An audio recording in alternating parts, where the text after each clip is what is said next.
Como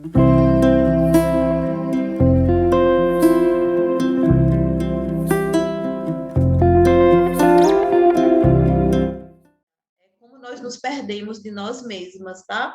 É uma contextualização que eu faço inicial, muito importante para a gente entender como é que a gente chegou nesse momento de desvinculação tal que a gente passa 18 anos, por exemplo, como eu citei, sob o uso de uma exposição hormonal.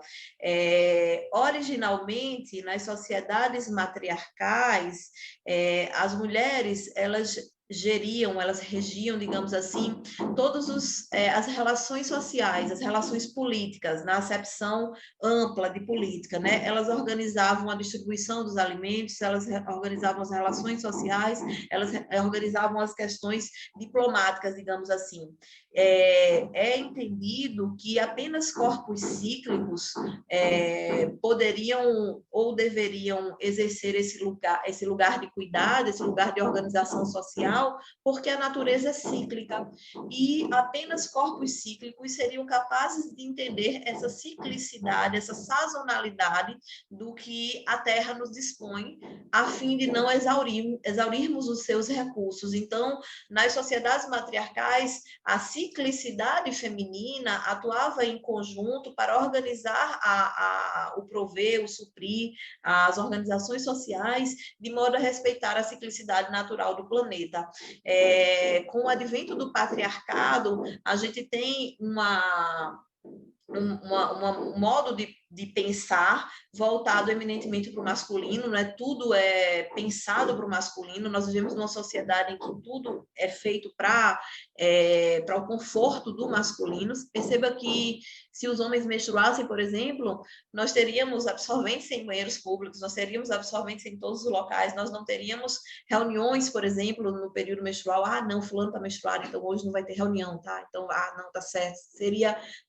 A lógica seria de pensamento seria bem diferente. Então, esse modo de produção capitalista dentro de uma sociedade patriarcal, ele nos obriga a ser uniformes o tempo todo. É o que a gente fala de uma natureza solar, de uma natureza eminentemente masculina, tá? Uma natureza em que a gente tem que ser produtiva o tempo todo. E boa parte dos estudos que a ginecologia ostenta hoje, que a ginecologia adquiriu, foram feitos sobre corpos femininos escravizados, tá?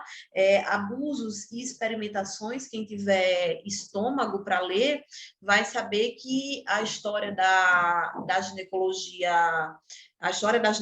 assim como a história da obstetrícia, é uma história de muito sofrimento, de muita dor e de muito abuso sobre esses corpos femininos, tá?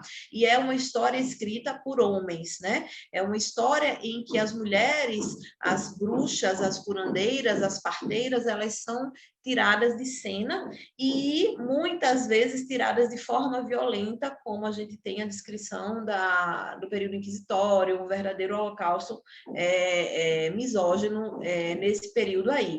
Essa natureza lunar, como eu falava, versus essa natureza solar, começa a se confrontar, os problemas começam a acontecer no sentido em que a gente começa a se desrespeitar, como eu vou apresentar para vocês as fases do ciclo, a gente começa a se desrespeitar nos nossos momentos de alta energia, de baixa energia, de necessidade de pausa e de recolhimento. E aí começam os problemas atrelados ao ciclo menstrual, dentro desse modo de produção que se apropria dos corpos femininos e propicia uma verdadeira dissociação de arquétipos femininos. Berta, que danados são esses arquétipos? Talvez algumas já estejam familiarizadas, né?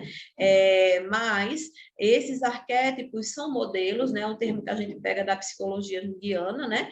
São modelos mentais, modelos de difusão universal que você entende em qualquer língua, a despeito da língua originária. Por exemplo, quando eu falo bruxa, quando eu falo mãe, quando eu falo princesa, eles trazem ao imaginário humano um perfil muito semelhante, muito igual de construção metafórica, tá? E a gente usa esses modelos para falar de maneira apenas didática, meramente ilustrativa, sobre esses locais de transitoriedade, de ciclicidade ao longo do ciclo menstrual.